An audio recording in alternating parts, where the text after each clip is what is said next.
can't believe the audacity of Jim Cornette, the American spokesperson for the still reigning WWF champion Yokozuna. I wonder, Randy Savage, would you care to comment on those dastardly remarks we just heard? Hey, wait just a minute. What do we need to hear from Randy Savage on any comments?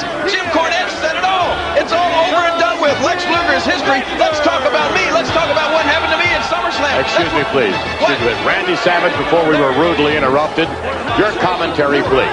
Let me tell you something. Lex Luger stood tall at SummerSlam. No doubt about it. It's the most bittersweet victory in the history of the WWF. Lex Luger, to me, is the single most uncrowned champion that ever lived in the history of the WWF. Hey, gag me with the spoon. Enough about Lex Luger. I'm tired of hearing about him. Let's talk about what happened to me before. No, wait a minute. No, let's talk about Lex Luger. Unquestionably, Lex Luger proved beyond a shadow of a doubt, for those of you who saw SummerSlam, Luger proved his dominance in the ring. Lex Luger, as far as I'm concerned, is a national treasure. A what? A national treasure. There's no question Lex Luger established himself as a certifiable, justifiable American hero, and indeed a hero to fans all over the world. Well, could I ask you one question? Is he the champion? You heard what the Macho Man said earlier on. He is unquestionably the greatest uncrowned champion in the history of the World Wrestling Federation. Uncrowned champions are just about like uncrowned kings. They're worthless. They're useless. They're nobodies. That's the problem with Lex Luger. But look at these guys. I'll tell you something right here. You're looking at two guys in the Quebecers that I can guarantee you will one day beat crowned champions. These are guys, listen to that, they can beat the Steiners. That remains to be seen, Mr. Lawler.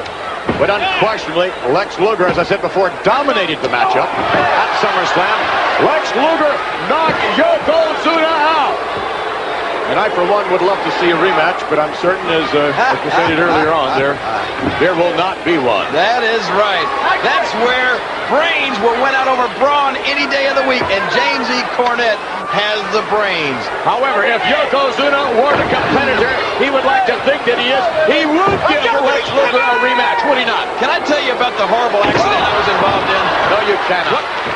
Again, back to Yokozuna. Look at my leg here. Yes, right. Back to Yokozuna. Oh, my! Back to Yokozuna. Back to Lex Luger. Randy Savage, you were with Lex Luger after the matchup. Tell us about his demeanor. Well, he was proud. He wished that he could have taken the title and touched all the bases. But unfortunately, it didn't happen the way that he wanted it to happen. But I'll tell you one thing, bottom line. Yokozuna, Mr. Fuji, and Jim Cornette are smart enough to know that they don't want Lex Luger to get another title shot against him, because they know that Lex Luger would beat Yokozuna flat. Speaking of beating people, look what the Quebecers just did. Yes, indeed they did. However, I would take exception to your remarks earlier on, Jerry Lawler, that the Quebecers are tag team championship bound. That's right. They're destined to beat the Steiners, just like Yokozuna was destined to beat Lex Luger. Yokozuna did not beat Lex Luger. Luger defeated Yokozuna. Get it in your head. Luger had one chance and he blew it. He's a loser. That's all that matters. He doesn't have the belt. He's a loser in everybody's eyes. He's a winner, indeed. He's a hero. And I have the honor of interviewing Mr. Luger. We will take you to that footage at post-SummerSlam interview momentarily.